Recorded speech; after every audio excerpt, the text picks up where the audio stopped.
It was Christmas Eve, a night when most people were cozy by the fire, sharing laughter and gifts, unaware that somewhere deep in a hostile desert, a team of elite Navy SEALs was facing a nightmare that would test every ounce of their training, courage, and trust in their command. These were men who had dedicated their lives to serving their country, men who had stared death in the face more times than they could count, yet nothing could have prepared them for what happened that night. The operation had seemed routine at first. A small, high-value target extraction in a remote, volatile region, where intelligence suggested that insurgents were hiding key leaders who posed a serious threat. 11 SEALs had been inserted quietly under the cover of darkness, confident in their mission plan and the air support that was supposed to be standing by. Every movement had been calculated. Every contingency had been anticipated. Or so they thought. As the team moved into position, the chill of the desert night biting through their layers, there was a tension that ran deeper than the cold. It was the kind of tension that comes from years of experience, from understanding that a single mistake could mean the difference between life and death. Their mission was precise: secure the target, extract with minimal exposure, and rendezvous at the extraction point for pickup. But then, something went horribly wrong. A miscommunication, a timing error, a lapse that no one could have predicted. Whatever it was, the air support that had been their lifeline never arrived. At first, the SEALs believed it was a temporary delay, a glitch that would resolve in minutes. But minutes turned into hours, and the enemy, alerted by their presence, began to close in with ruthless efficiency. Trapped, outnumbered, and exposed, the team fought with the ferocity and skill that only SEALs possess. Bullets tore through the night, explosions shook the ground beneath them, and still, they held their position. Yet, from the command center, there was silence. Repeated calls for backup went unanswered.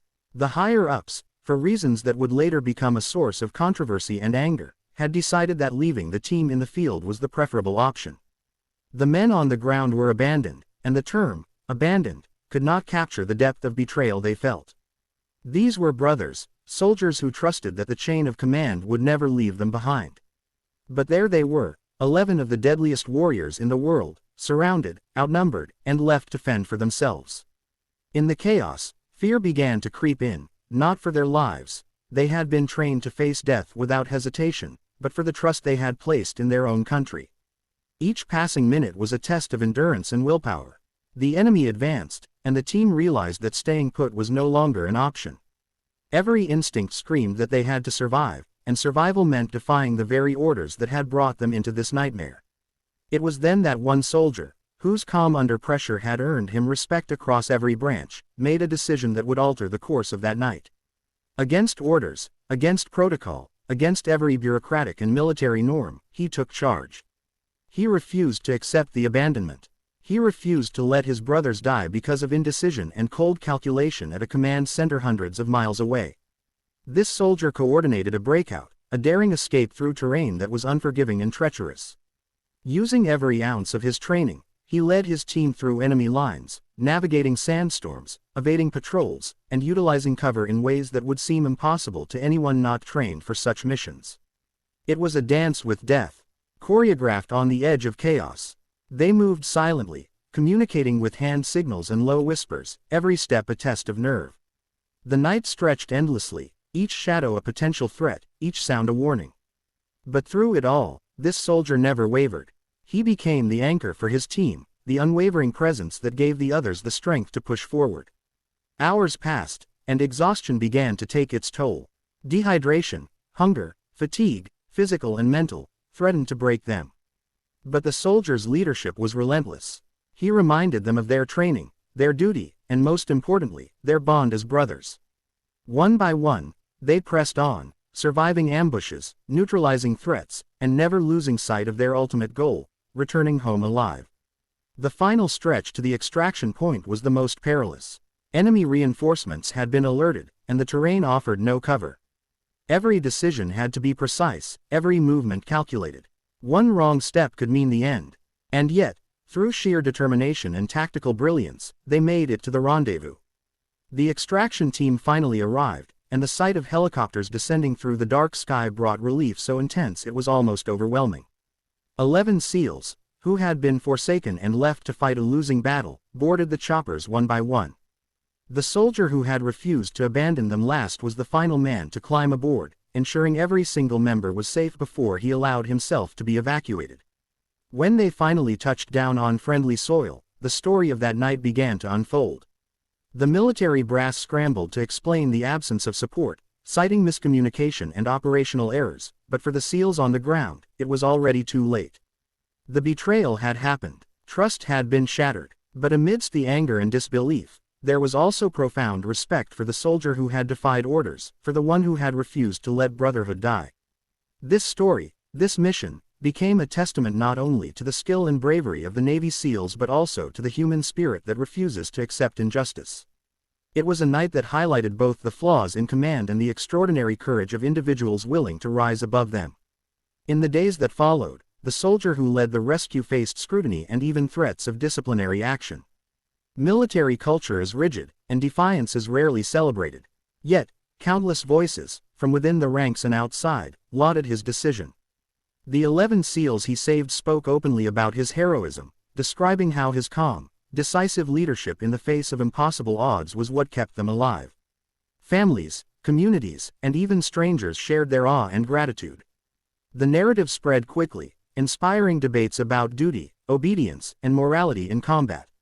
Was it right to defy orders? Could a single act of courage redefine the ethics of military engagement? The questions were complex, but the answers were evident to those who had lived it. Sometimes, courage means breaking the rules to uphold what is truly just. For the SEALs, Christmas Eve would never be the same again. The night carried scars, yes, but also a renewed sense of brotherhood and trust in the individuals beside them. They had faced betrayal, yet they had survived because one person refused to accept the impossible. And that refusal had made all the difference. This story reminds us of the quiet heroes among us, those who act not for recognition but for the lives of others. It reminds us that heroism isn't always sanctioned or approved by those in charge. It is born from conscience, from courage, and from an unyielding commitment to others. The soldier's choice that night was not about medals or glory. It was about bringing his brothers home. And home they came. As we reflect on this incredible story, it is impossible not to feel a deep respect for the men and women who risk everything to protect lives, often in silence and away from the spotlight. Every mission, every operation, and every decision carries weighty consequences, and yet, amid bureaucracy and danger, courage finds a way to shine. If this story moved you, if it inspired a spark of admiration for those who serve in silence, then consider subscribing to our channel, Her Stories World, where we bring real stories of courage, resilience, and human spirit to life. Here, every tale celebrates the extraordinary in the ordinary, the bravery hidden in plain sight, and the moments that remind us what it truly means to be a hero. The mission of that Christmas Eve continues to be studied in military circles, not just for tactics but for the profound lesson it imparts. Loyalty to humanity can surpass loyalty to orders. In the quiet, unseen corners of conflict, it is courage like this that shapes history, that honors life over protocol, and that ensures that no one is truly left behind. As night falls over battlefields both literal and metaphorical, the story of these 11 SEALs stands as a testament to the human capacity for courage, decisiveness, and compassion under the harshest conditions. It serves as a reminder that leadership is not just about giving orders, but about making the choices that preserve life, even when those choices defy expectation. So, as we close this story, remember that heroes are not always those who follow orders to the letter. Sometimes, heroes are those who hear the call of conscience louder than the call of command. They are the ones who step into danger with a heart full of courage, who refuse to abandon those who depend on them, and who, against all odds, bring their brothers home. Thank you for joining us tonight. If you want more stories that honor courage, resilience, and the extraordinary acts of ordinary people, make sure to subscribe to Her Stories World. Hit that notification bell so you never miss a story that inspires, educates, and reminds us all of the power of human spirit. Because in the end, it is stories like these that define what it truly means to be brave, to stand for others, and to never leave anyone behind.